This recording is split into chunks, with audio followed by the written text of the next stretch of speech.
Baik, Assalamualaikum warahmatullahi wabarakatuh.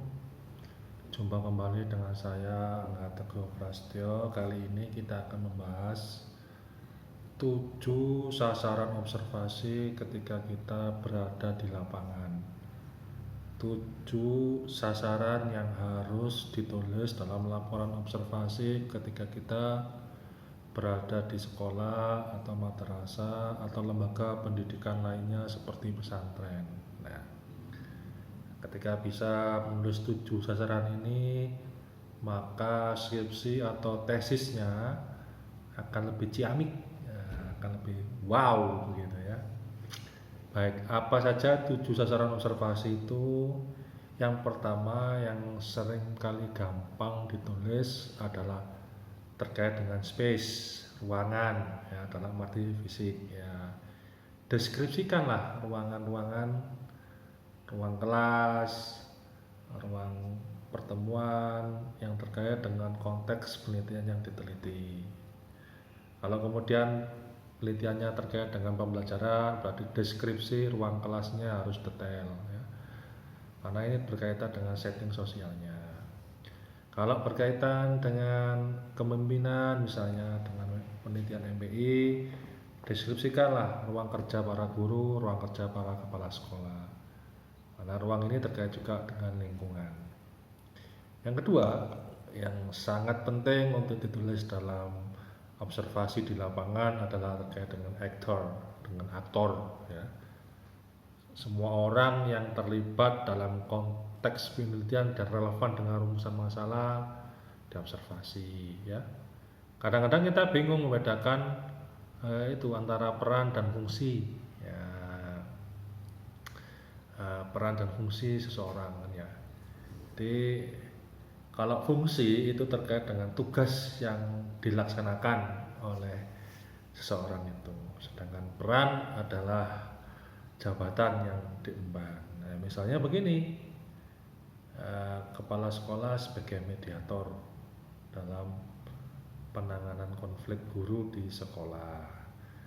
Nah, perannya sebagai mediator, tugasnya mengelola konflik. Nah, begitu. Jadi bisalah kita membedakan peran dan fungsi. Selanjutnya apa, Pak?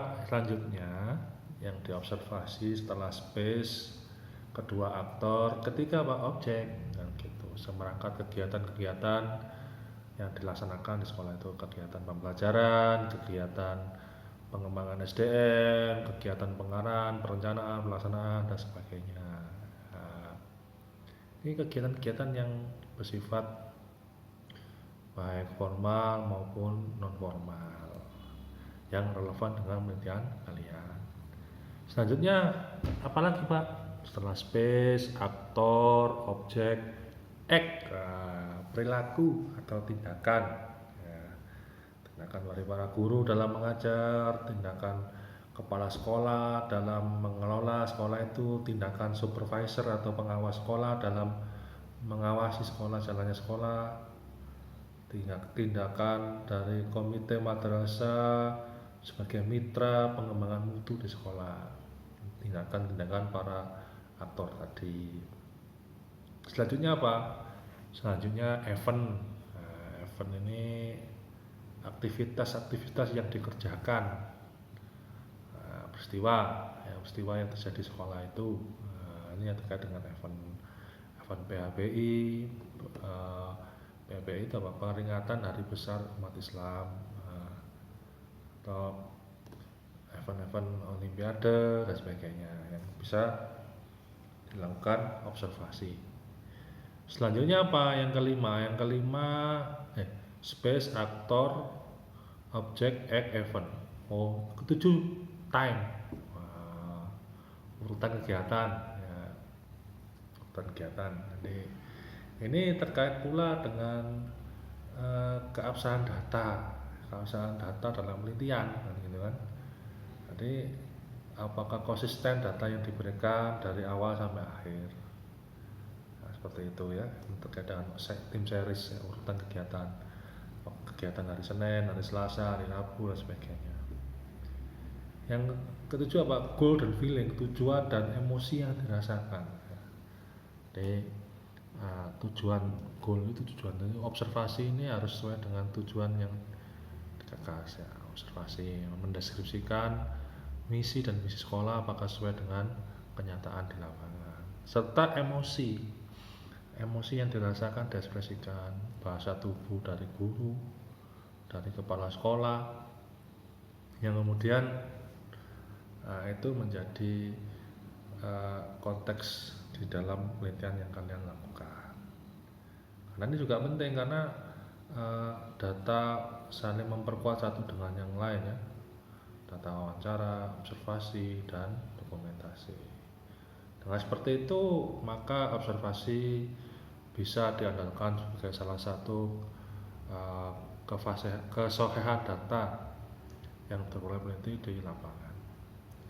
Dengan observasi yang baik, satu sisi bisa menemukan akar masalah dalam penelitian tindakan kelas, bisa menafsirkan makna di balik data yang dicari dalam penelitian. Yang ketiga mungkin yang lebih sosial lagi, memperkuat hubungan peneliti dengan responden atau informan di lapangan. Semuanya penting karena bagian dalam membentuk sebuah penelitian yang berdampak tidak hanya untuk penguatan karakter kompetensi peneliti, tapi juga memberi manfaat, perbaikan, penguatan, maupun penyebarluasan ilmu pengetahuan untuk meneliti dan di sekolah atau madrasah tersebut. Sekian, semoga bermanfaat materi kita hari ini tentang 7 sasaran observasi penelitian di sekolah atau madrasah bagi mahasiswa S1 yang sedang mengerjakan skripsi maupun yang sedang mengerjakan S2 atau tesis.